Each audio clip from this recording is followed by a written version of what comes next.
ओम नमो भगवते वासुदेवाय। नमस्कार। एक बार धर्मराज युधिष्ठिर ने भगवान श्री कृष्ण से पूछा, हे जनार्दन, भाद्रपद माह के कृष्ण पक्ष में कौन सी एकादशी आती है, कृपया इसके बारे में बताइए।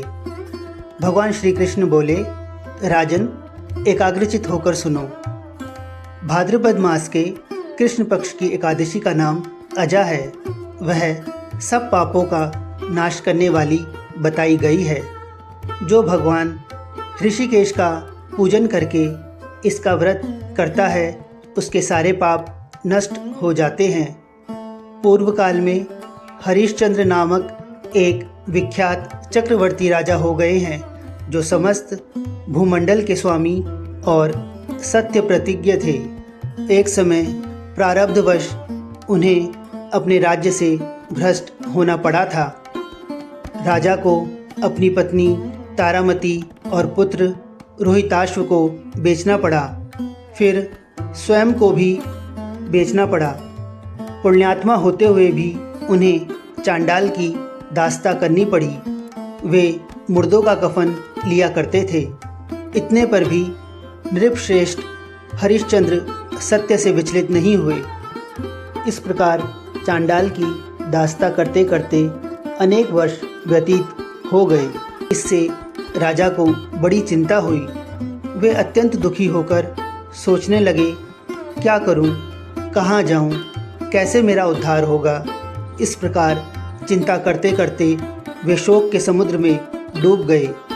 राजा को आतुर जानकर कोई मुनि उनके पास आए। वे कोई और नहीं बल्कि महर्षि गौतम थे। श्रेष्ठ ब्राह्मण को आया देख नृपश्रेष्ठ ने उनके चरणों में प्रणाम किया और दोनों हाथ जोड़कर गौतम ऋषि के सामने खड़े हो गए।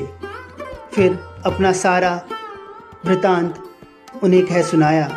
राजा की बात सुनकर गौतम ऋषि ने कहा, राजन, भादो के कृष्ण पक्ष में अत्यंत कल्याणमयी अजा नाम की एकादशी आ रही है, जो पुण्य प्रदान करने वाली है। इसका व्रत करो, इससे पाप का अंत होगा। तुम्हारे भाग्य से आज से 7वें दिन एकादशी है। उस दिन उपवास करके और रात में जागरण करके इस व्रत का अनुष्ठान करो।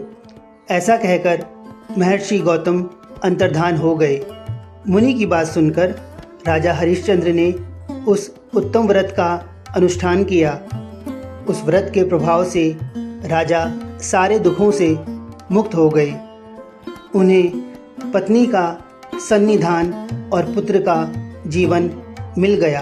आकाश में दुंदुभियाँ बज उठी। देवलोक से फूलों की वर्षा होने लगी।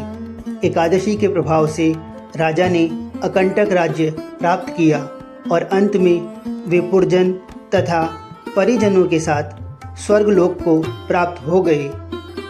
राजा युधिष्ठिर, जो मनुष्य ऐसा व्रत करते हैं, वे सब पापों से मुक्त होकर स्वर्गलोक में जाते हैं। इसके पढ़ने और सुनने से अश्वमेध यज्ञ का फल मिलता है। तो यह थी अजा एकादशी व्रत की कथा।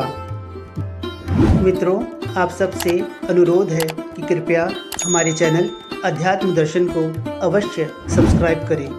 यदि वीडियो अच्छी लगे तो लाइक और शेयर भी ज़रूर करें और अपने विचारों को कमेंट्स के माध्यम से हम तक अवश्य पहुंचाएं। धन्यवाद।